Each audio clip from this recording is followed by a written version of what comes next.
Hello, Namaste. Hope you all are doing good. Myself, Professor Vilas Anil Savan, working as an assistant professor in the Department of Forensic Science, Yashwantrao Savan Autonomous Institute of Science, Satara.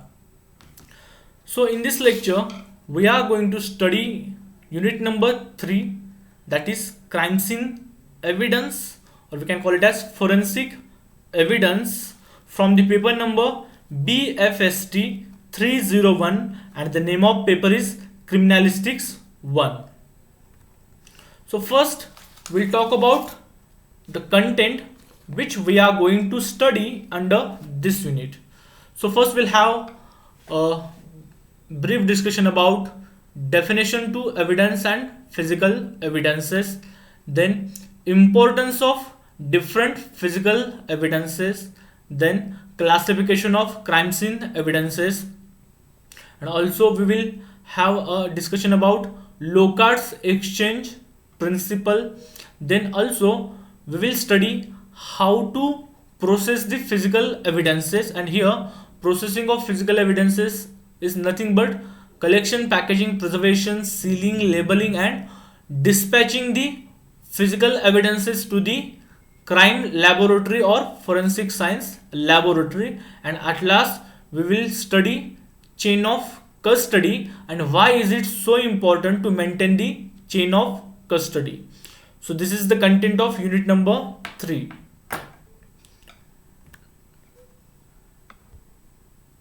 Now, what exactly evidence is? So in a broad way, evidence is anything presented in a court in support of an assertion or a statement made. The support may be strong and weak. The strongest type of evidence is that which provides direct proof of the truth of assertion or statement. On the other side is the evidence which is merely consistent with the assertion, as in the case of circumstantial evidence. Henceforth, evidence is something legally submitted to a competent tribunal, or we can say in court, as a means of ascertaining the truth of any alleged matter of fact under investigation before it, or simply any object that can establish that a crime is committed and can link a victim and suspect to a crime is an evidence. So in law, rules of evidence govern the type of evidence that are admissible in a legal proceedings. So here different types of legal evidences may include testimony, documentary evidences, and physical evidences.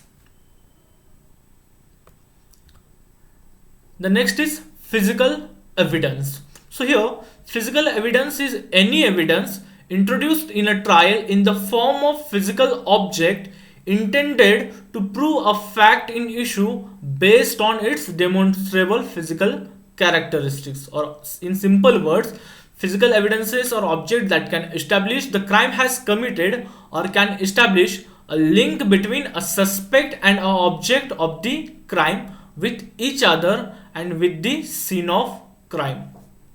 As all the crime scenes are unique in nature, so almost anything can be treated as physical evidence depending on the type of crime and the circumstances under which the crime was committed. It may not be possible to enlist the type of object to be recovered as physical evidence in particular type of case.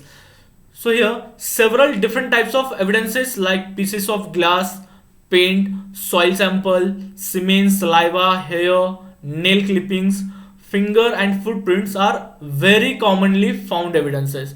However, the way given to each piece of evidence is ultimately decided by the jury. And also physical evidences can be called as real evidence or material evidences. And evidences are, once evidences are recognized and collected from a crime scene, then those collected evidences should be forwarded to the forensic science laboratory for scientific analysis according to the requirement of the investigative officer. And as per the section 157 of Indian CRPC, the crime scene being the richest source of various types of evidences must be searched thoroughly.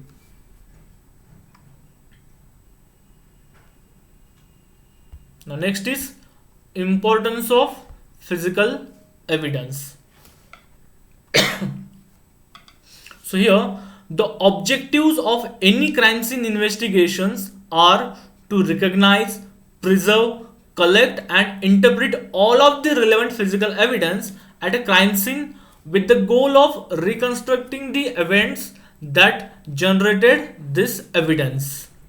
A forensic laboratory examines the physical evidence to provide the investigator with information to help solve the cases. The integration of the crime scene investigation with forensic testing of the physical evidence forms the basis of scientific crime scene investigations.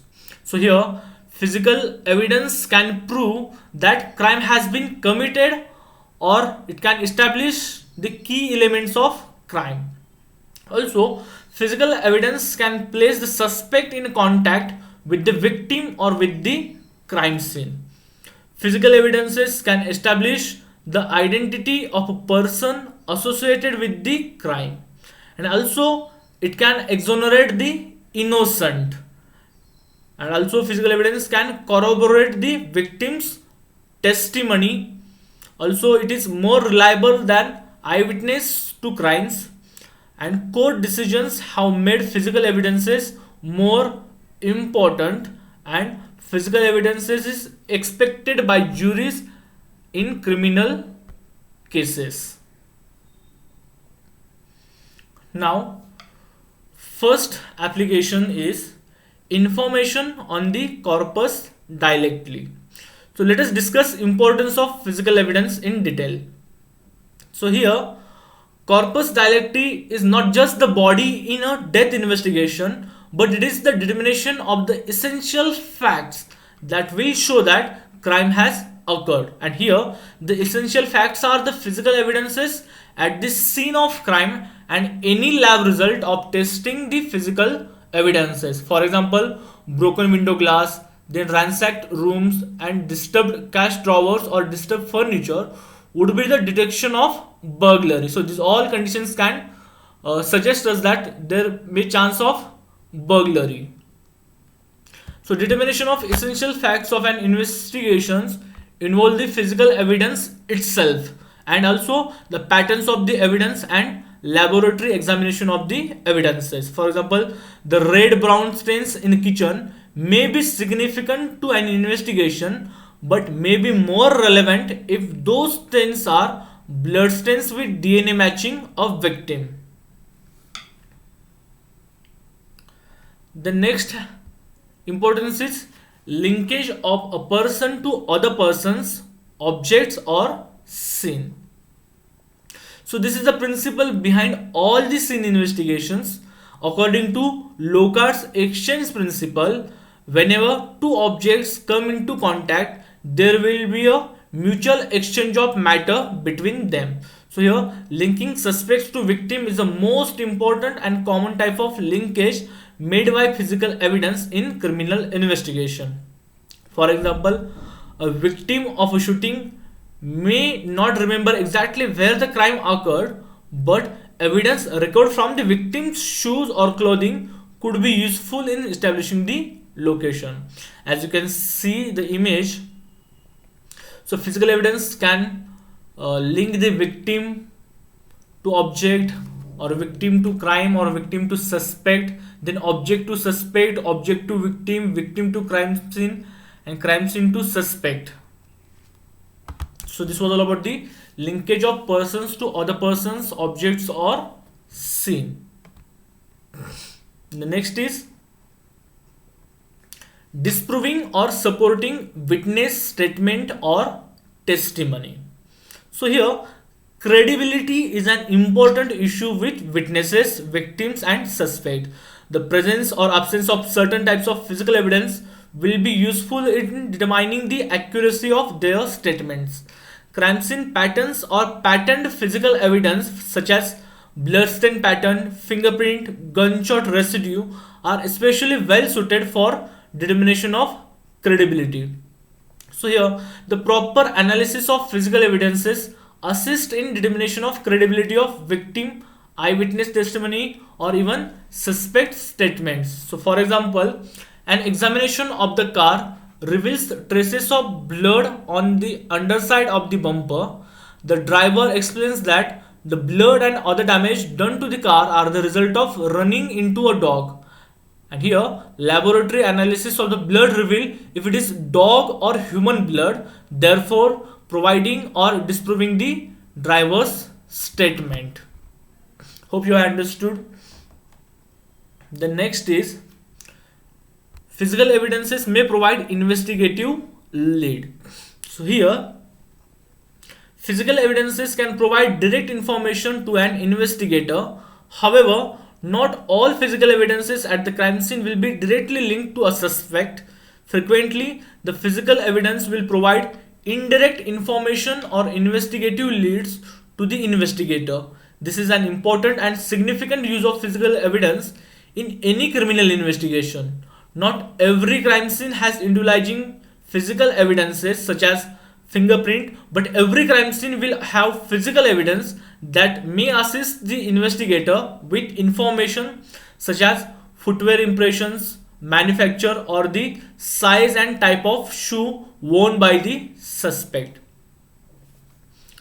So not all physical evidences will be directly linked to suspect but could provide indirect investigative information. So here, for example, in a hit and run case, a 5-layer chip paint from the victim's body can be used to narrow down the number and kind of different cars that could have been involved. The next is identification of unknown substances. For example, identification of accelerants in the fire debris at suspected arson scene.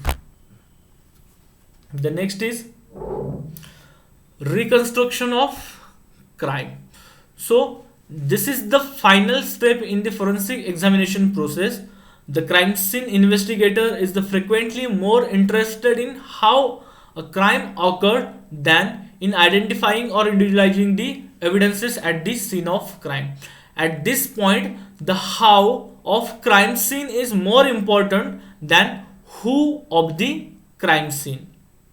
So here, not only the identification and individualization of physical evidences are important, but also to determine how the evidence was created and how the crime scene came to exist. That is nothing but the reconstruction of crime. Now next is classification of crime scene evidence. So here, to make an optimum use of physical evidences, forensic scientists have tried to classify evidences in different ways on the basis of several different perspectives. Some of the classification systems are more useful than other. So at first instance, one might wonder why physical evidences are classified. The following points will provide the answer. So here, the class or type of evidences can be very important in determining its value. Also, how is to be collected, then what else need to be collected along with the samples such as controls and exemplars, and the most important is what sort of scientific test should be conducted to draw varied conclusions from them. So these are the reasons why physical evidences has been classified by the scientists to make its optimum use.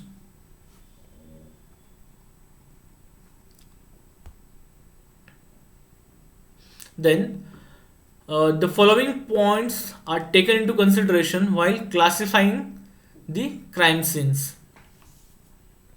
So first one is the general nature of the evidence, then type of material, the physical state of the evidence, the type of crime, type of questions to be resolved, then also the classification of crime scene evidence is based on the according to the way the evidence was produced and as per the appropriate laboratory approach.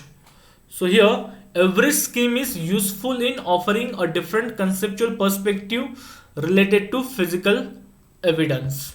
So physical evidences are classified as per these conditions.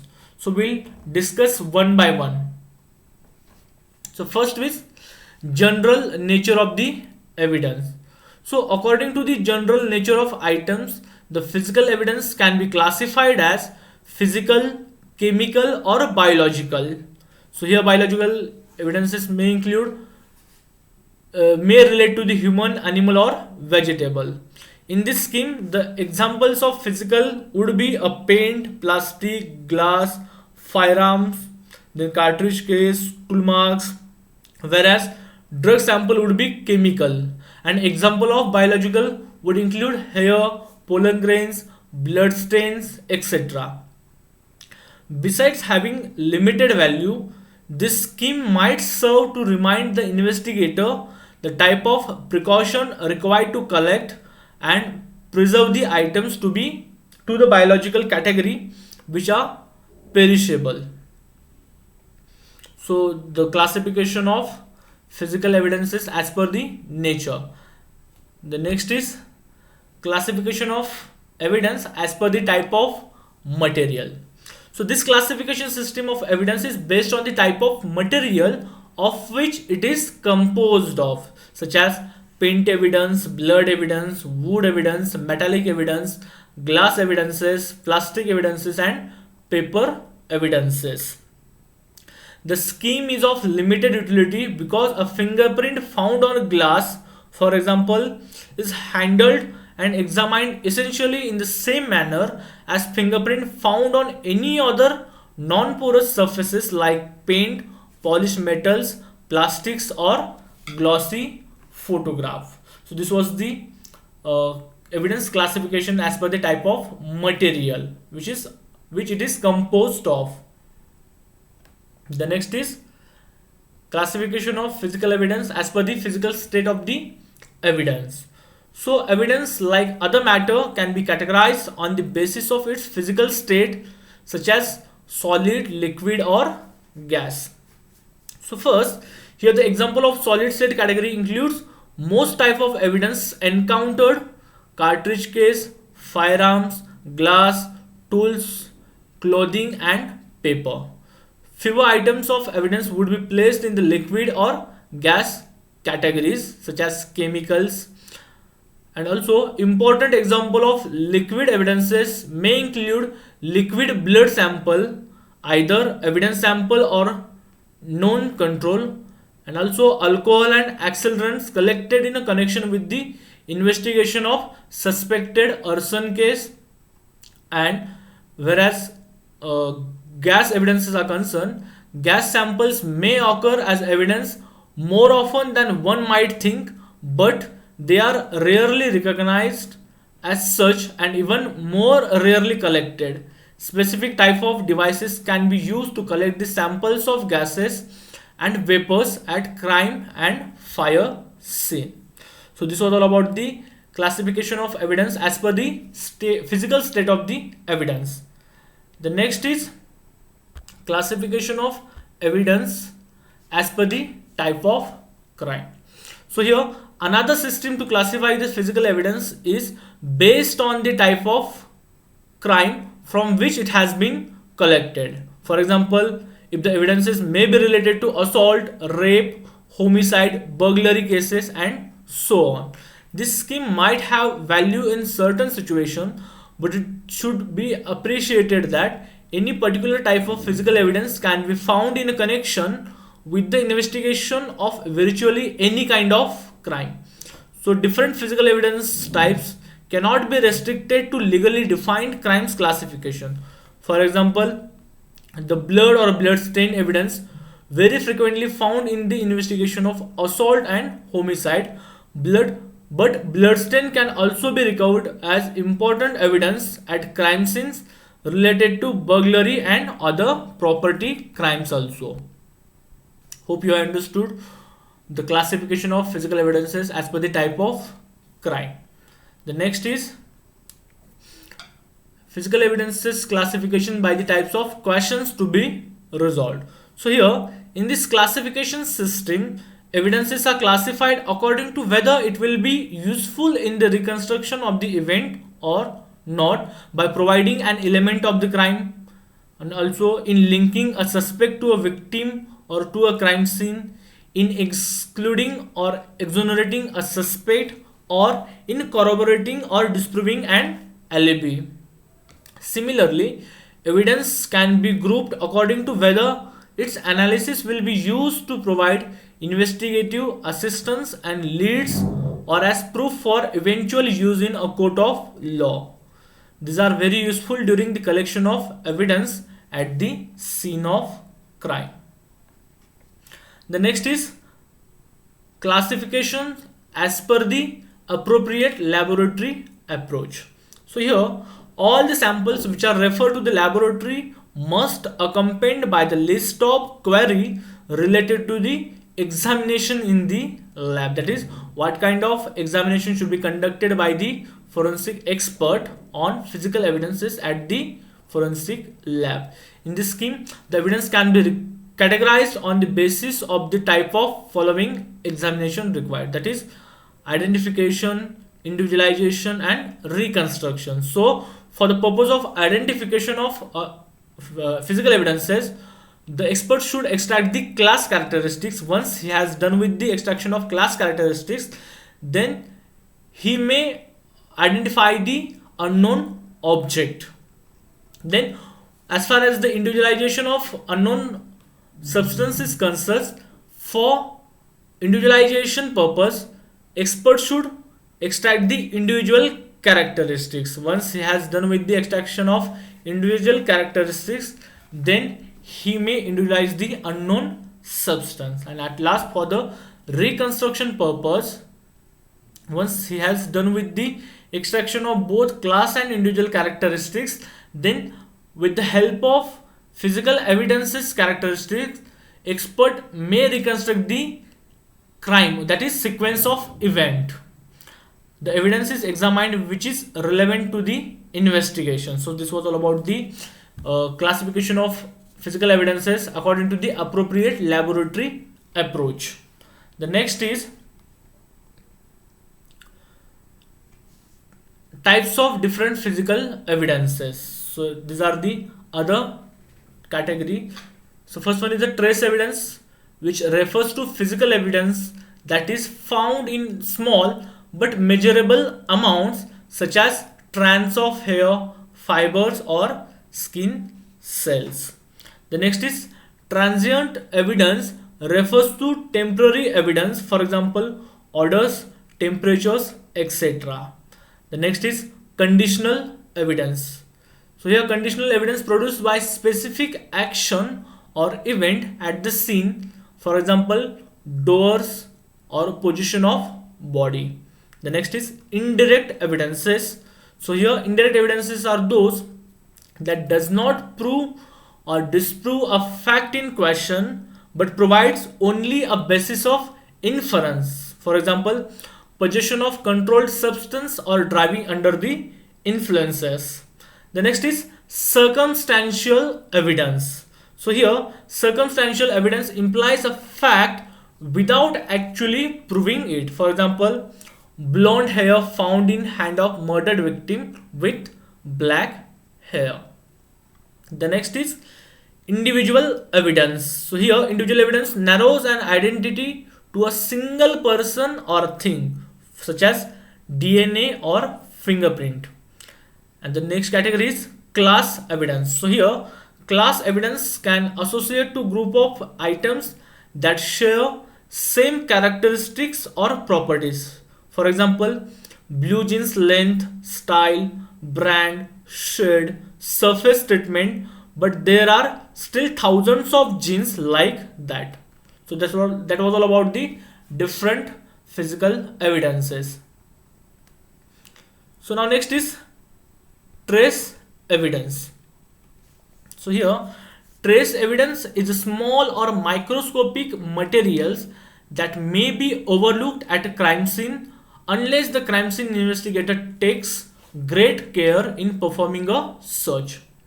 There are hundreds of types of trace evidences, including the more common and familiar hairs, clothing and fibers, or even plant spores and bit of dirt and mineral brought in or out of a core crime scene by the perpetrator.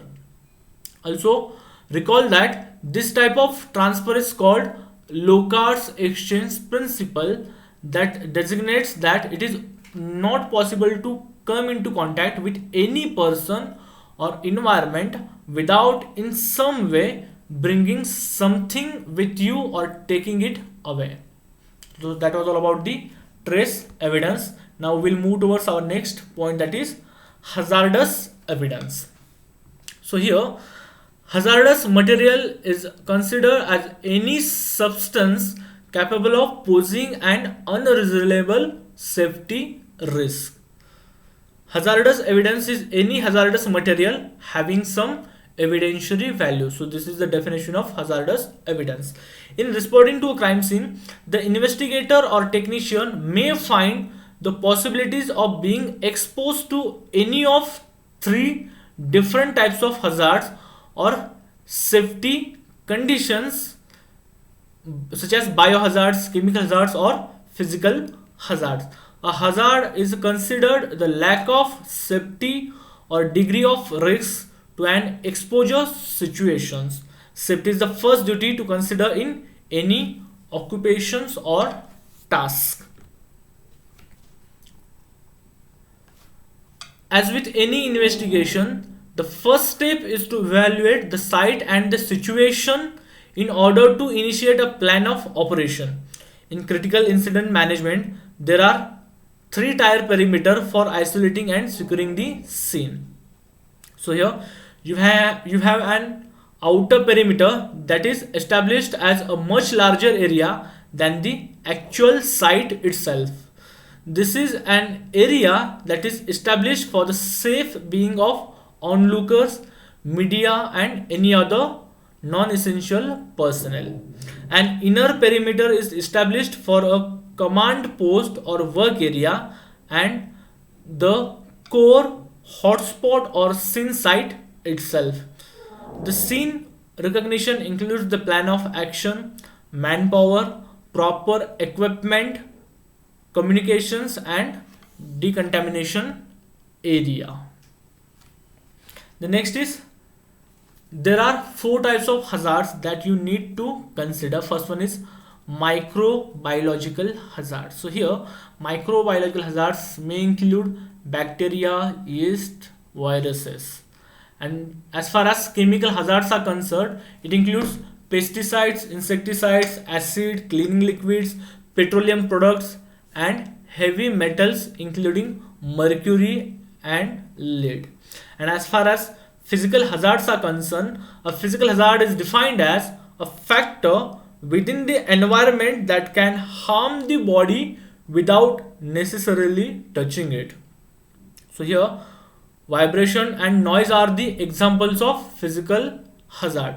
So physical hazards include but aren't limited to electricity, radiation, pressure, noise, heights, and vibration, amongst many other. And also allergens are also the type of hazards. So this was all about the hazardous evidence. Now next is Locard's principle of exchange. So here Locard's principles holds that the perpetrator of a crime will bring something into the crime scene and leave with something from it, and that both can be used as forensic evidence. So here statement of Locard's principle is every contact leaves a trace. So here Paul Kirk expressed the principle as follows. So wherever he steps, whatever he touches, whatever he leaves, even unconsciously, will serve as a silent witness against him. Not only his fingerprints or his footprints, but his hair, the fibers from his clothes, the glass he breaks, the tool marks he leaves, the paint he scratches, the blood or semen he deposits or collects, all of this and more bear mute witness against him. This is evidence that does not forget. It is not confused by the excitement of the moment. It is not absent because human witnesses are. It is factual evidence. Physical evidence cannot be wrong, it cannot perjure itself, it cannot be wholly absent. Only human failure to find it, study, and understand it can diminish the value. So, this was all about the Locard's principle of exchange, that is, every contact leaves a trace, so which is a basis of whole forensic science. Now, next is collection, packaging, preservation, labeling, and sealing of physical evidence, that is, processing of different types of physical evidences. So, before studying the collection, that is, processing of evidences, we'll learn different precautions to be taken before the collection of any evidences. So, very basic and first important precaution is to wear the gloves without any exceptions. Then personal protection equipment, that is PPE kit, like laboratory coats, face masks, and goggles, etc., should be worn by the examiner. And in case of biohazard suspicions, maximum precautions should be taken, and the sample after packaging should be labeled with appropriate labeling that highlights a cautionary factors in the transportation of evidence. And also, photography is must. If deemed necessary or if available, videography of the crime scene should also be taken. So these are the basic precautions one should take while collecting the physical evidences. Now we'll talk about processing of different physical evidences. So first, here the first category of evidences are dried biological fluid stains. It may be dried blood stain, dried semen, or dried saliva. So here, first we'll talk about the required materials in order to collect, preserve, and pack the dried biological fluid evidences. So here, required materials are gloves, cotton swab or a rag, then scalpel, distilled water or saline solution, then paper envelopes of appropriate sizes, white paper sheets, label tags, chain of custody form, sealing wax, and thread. So these are the required material for the collection of dried biological stain. The next is procedure of handling, labeling, and packaging. So here the procedures used are swabbing, scraping, and packing the entire article. So your first point is how to handle, lift, and pack and preserve the physical evidences, that is dried biological fluid stains of blood, semen, and saliva. So here, only if the evidence item cannot be submitted, stains are to be submitted. So here, cotton swab or rag should be moistened with distilled water and gently rubbed over the area of the stain. Similarly, a cotton swab control sample should be obtained from a short distance away from the stain from an unstained area for the comparison purpose. The cotton swab should be allowed to air dry prior to packing in an envelope.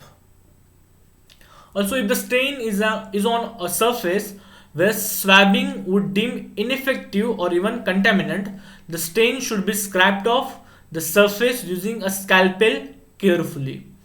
Care should be taken so as to ensure that the stain is scraped off gently and the underlying layers on the material on which the stain is found on is not gathered in the process. Also, a control sample of the stain should be scraped off from an unstained part of the material a few centimeters away from the stained portion of the material for comparison purpose. The control sample and evidence stain sample should be packed in a separate envelopes. Then once the packing is done, then the envelope is then packed in a cloth envelope and tied with a thread. Then seven still should be affixed to the packaged items, ensuring that all the possible openings are sealed off. If the item is small enough to be packed completely, the entire item should be lifted cautiously so as to avoid the destruction of possible fingerprints and placed in an appropriately sized box. The next is how to paste the labeling and chain of custody. So after the evidence item or stain is collected, a brief description and invoice of the article or stain should be placed on the packaging before packing it in a cloth or cardboard container and sealing. Then, as far as marking and labeling are concerned, the label should contain the name of the evidence, the address to which the evidence item is to be forwarded to, and the initials of the investigating officer who packed the item, and the witness signature, crime number, and police station number. So this was all about the dried biological stains. Now next is wet biological fluid stains. So here required materials are gloves, cotton swab or rag, then FTA paper, filter paper, distilled water or saline solution, then paper envelopes of appropriate sizes, disposable pipettes, containers, preservatives such as EDTA, NAF, and also label tags, chain of custody form, sealing wax and thread. So these are the required material. Now procedure of handling, labeling and packaging. So here swabbing, then pipetting, cutting and FTA paper are used. So first is how to handle, lift and pack and preserve the evidences. So if the blood is in large quantity, the blood can be pipetted out using a disposable pipette and collected in a plastic container to which a preservative is added as per the requirement for analysis. If there is a small amount of wet blood found on a surface, it can be swabbed using a cotton swab that has been moistened with distilled water or saline solution, then air dried and then packed into an envelope. Control sample should be swabbed from an unstained portion near the stain and packed separately in a different envelope after air drying.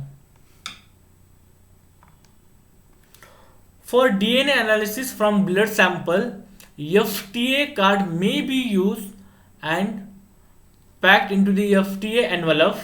So FTA paper can only be used for blood sample.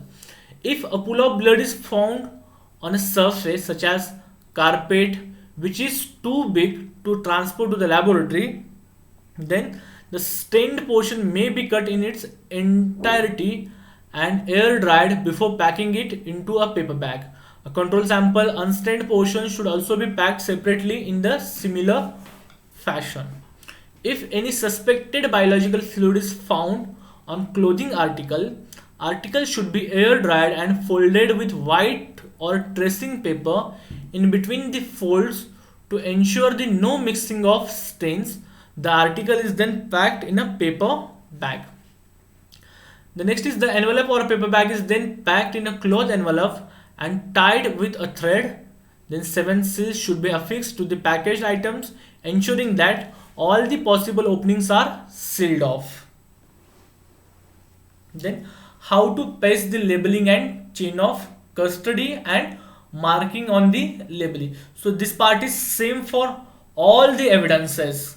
So once the evidence is collected, then brief description and invoice of the article should be placed on the packaging before packing it in the cloth or a cardboard container and sealing. And here the label should contain the name of the evidence, the address to which the item is to be forwarded to, and the initial of the investigating officer who has packed the item, and the witness signature, crime number and police station number. So how sealing, labeling, packaging and marking and chain of custody is same for all the evidences. So here if you have to process the urine sample, then 50 ml of urine sample should be collected in airtight plastic container and should be transported to the laboratory as soon as possible. The next is fingerprint evidences. So here required materials are fingerprint development kit, which contains fingerprint powder, magnetic powders and magna brush, then filler brush, atomizer, cyanoacrylate fuming chamber, iodine fuming chamber, anhydrine, silver nitrate, small particle reagent, UV chamber, etc. And here procedure of handling, labeling and packaging are powder method and chemical method. So basically there are two types of fingerprint, that is porous and non-porous fingerprint. So here for the fingerprint present on non-porous surface we can use powder method. So non-porous surface such as glass, plastics, wood. So for development of fingerprint present on such surfaces, powder method can be used, and for the fingerprint present on non-porous surfaces, chemical method can be used. So first we'll discuss powder method. Once you have found, consider the fingerprint is present on glass sample, then in that case first we have to recognize whether the glass sample contains any fingerprint or not. So for recognition purpose you must take assistance of light sources. Once you are done with the recognizing the presence of fingerprint pattern, then you should select appropriate powder. So here how to select appropriate powder. So if surface is of light color, then you should use dark color powder, and if surface is dark, then light color powder should be used. So as consider the glass is transparent glass, and on glass we will find a transparent fingerprint. So for light fingerprint we must use a dark colored powder, that is black fingerprint powder. So gently apply the fingerprint powder by using the brush, then remove the extra powder by using the brush, then photograph the fingerprint.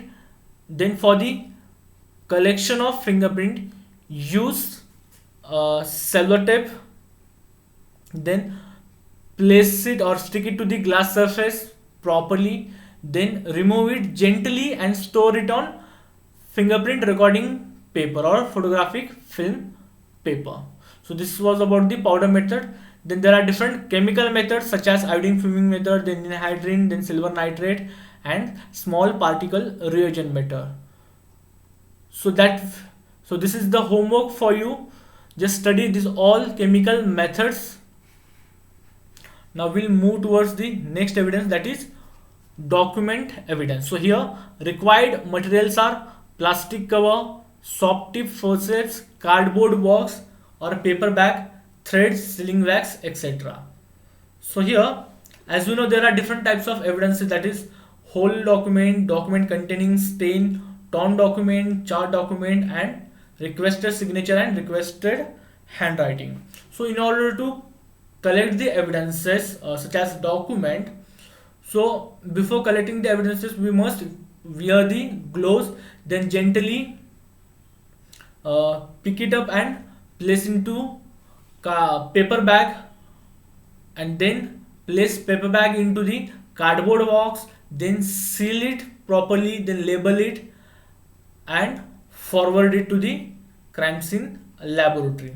So here as far as torn document is concerned, so here collect all the possible pieces of torn document, then note the number of pieces of torn document, then pack it in a paper envelope and seal it, label it and forward it. And as far as charred documents are concerned, so as we know charred documents are fragile documents, so in order to collect the document we must preserve it properly first.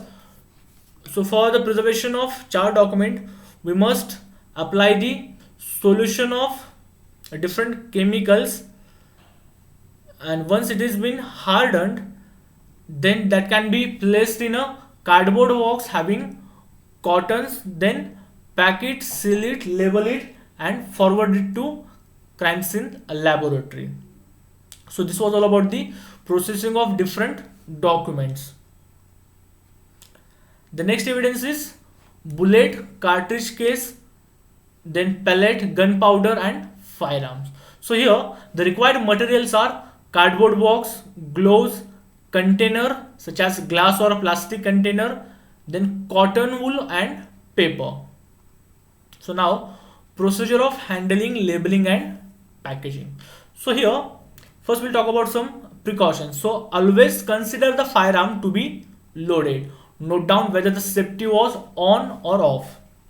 In case of revolver, care should be taken to make sure that the cylinder does not rotate. Also, note down the position of live and fire cartridge cases in different chambers of the cylinder.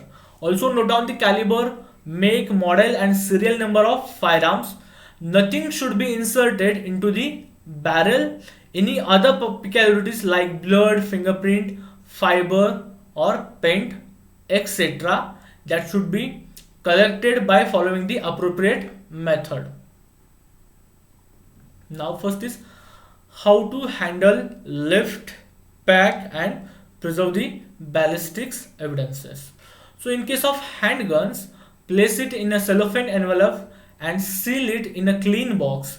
Give cotton padding so that the firearm does not rattle inside the box, and the box should be sealed and photograph should be taken. In case of cartridge case, note down any legends on it prior to collection.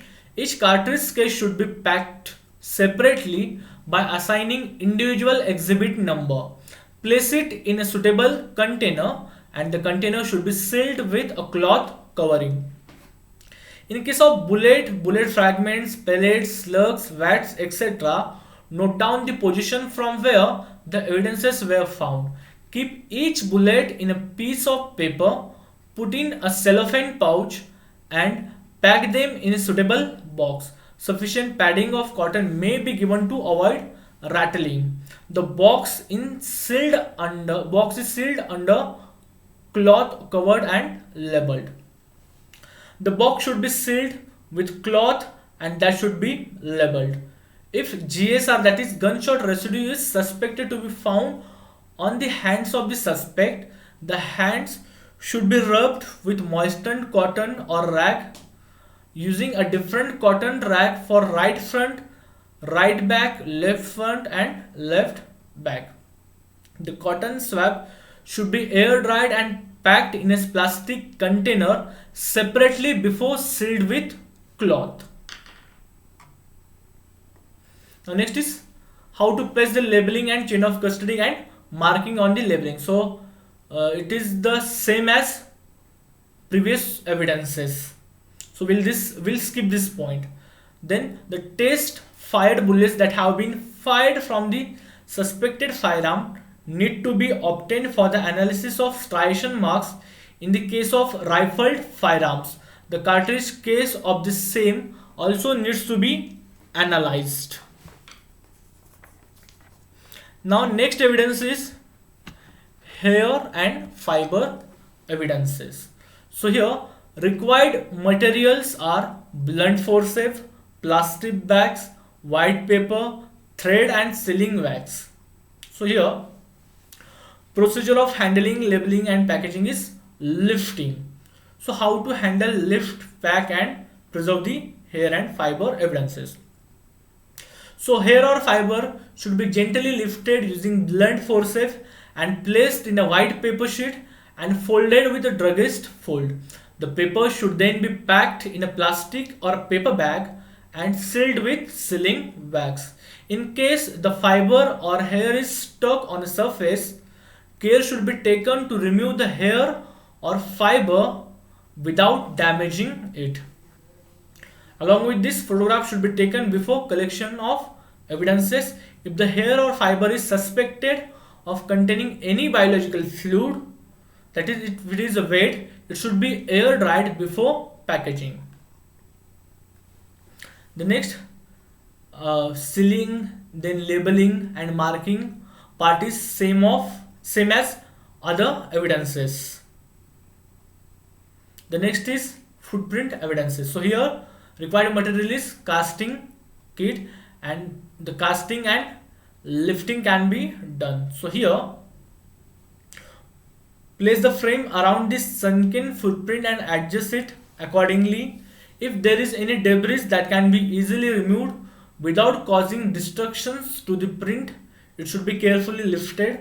Then shellac should be sprayed onto the print in such a manner that spray falls naturally. Then talcum powder is sieved over the print. Then prepared plaster of Paris mixture is poured into the print from the side of the print. When half of the print is full, a wire mesh is placed on it and the remaining POP mixture is poured. When the mixture is semi-dry, then the case details such as crime number, police station number, etc. should be inscribed on it.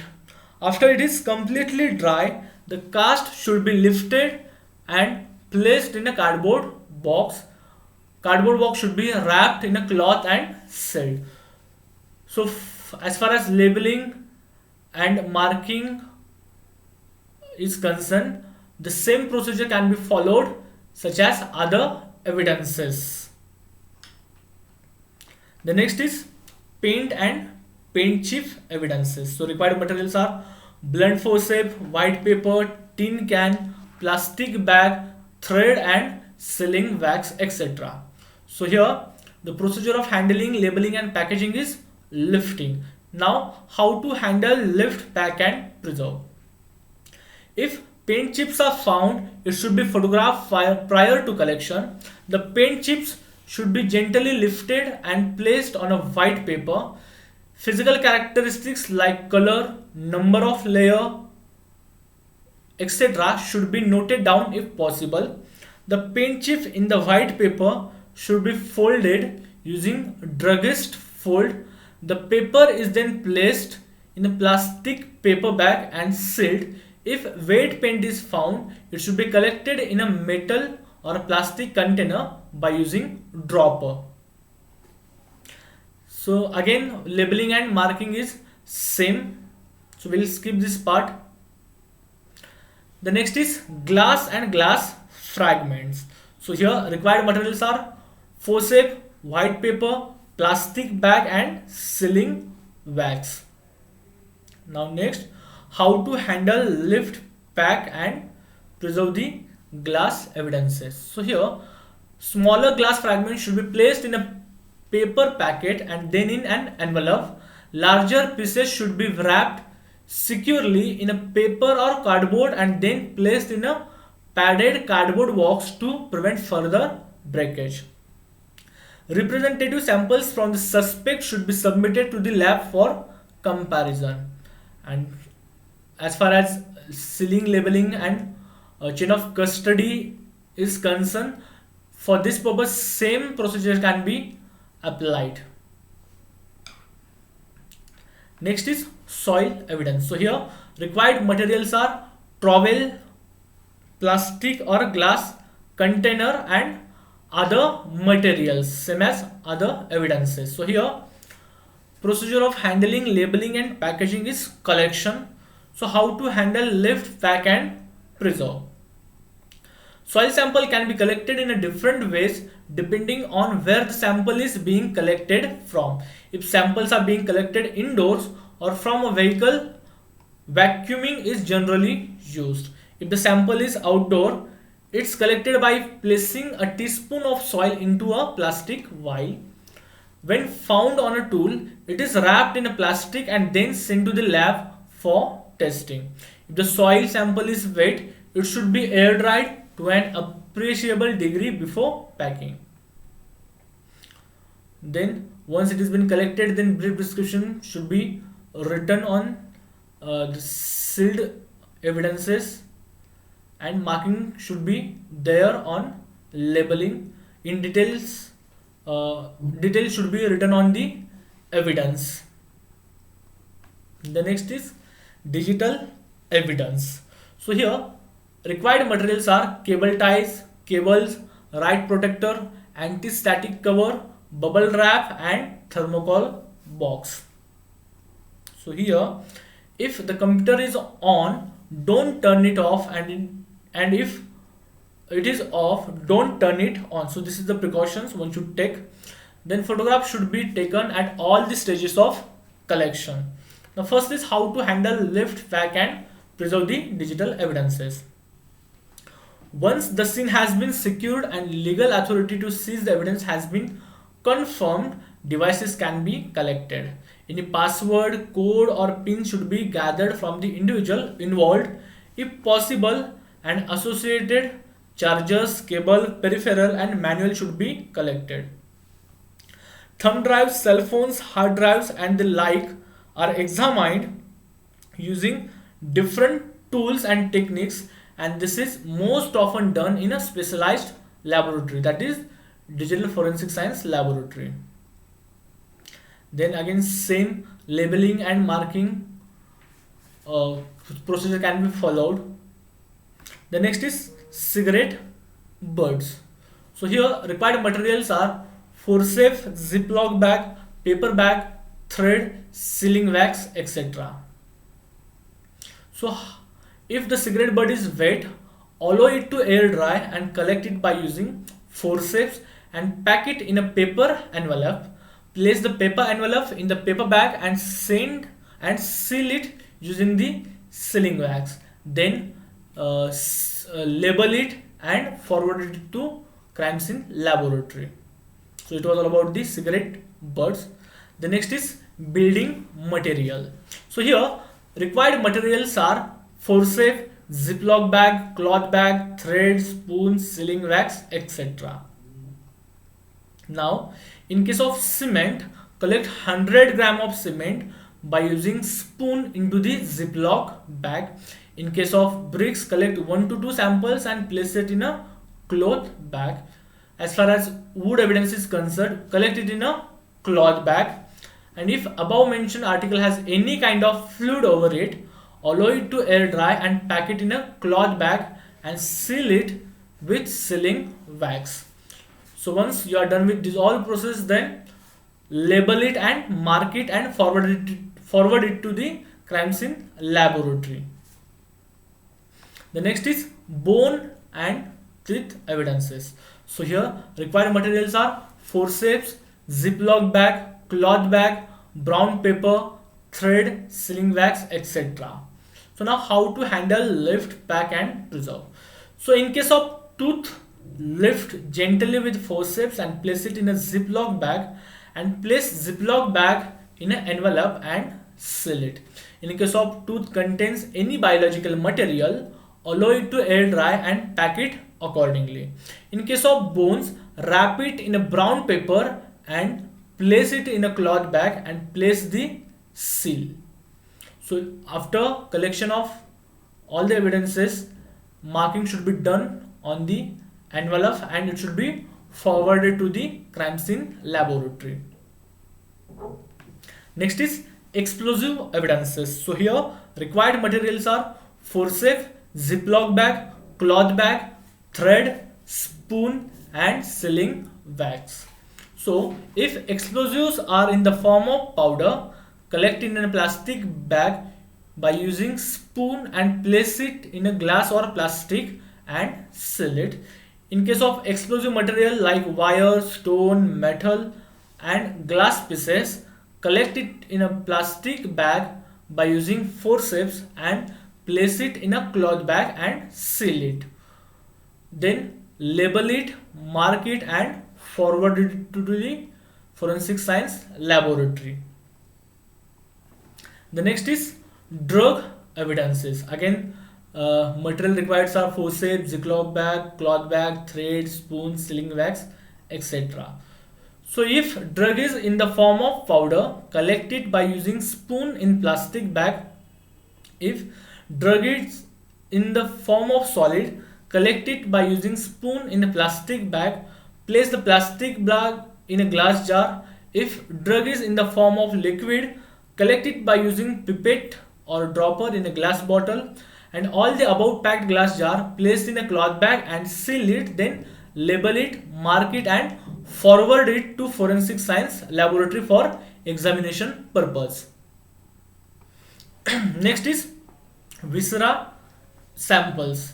So here required materials are glass or a plastic jar, gloves, cloth bag, thread, sealing wax, etc. So Viscera sample should be collected in a glass or plastic jar with suitable preservatives. Formaldehyde should not be used as a preservative, and place cloth over the lid and tie securely using thread and seal. So here only the medical officer can collect viscera samples. So once you are done with the collection of viscera samples, then label it and mark it and forward it to the forensic science laboratory for visceral examination. The next category is wildlife evidences such as animal skin, ivory, canine, and claws. So here required materials are cloth bag, brown paper, thread, paper bag, sealing wax, etc. So here procedure of handling, labeling, and packaging is collection and packaging. So how to handle, lift, pack, and preserve. So in case of animal skin, wrap it in a brown paper and place it in a paper bag. In case of ivory, horn, canine, and claws, collect it in a cardboard box of appropriate sizes. Place above mentioned packed article in a cotton bag and seal it. Now, as far as labeling is concerned, after the evidence item is collected, a brief description and invoice of the article should be placed on the packaging before packing it in the cloth and sealed. Then, as far as marking is concerned, the label should contain the name of the evidence, the address to which the evidence item is to be forwarded to, and the initials of the investigating officer who has packed the item, and the witness signature, crime number, and police station number. So this was all about the processing of different physical evidences. Now we move towards next point, that is chain of custody. So here chain of custody is a record of who is in possession of the evidence from the time it is collected at the crime scene until the time it is delivered to the court.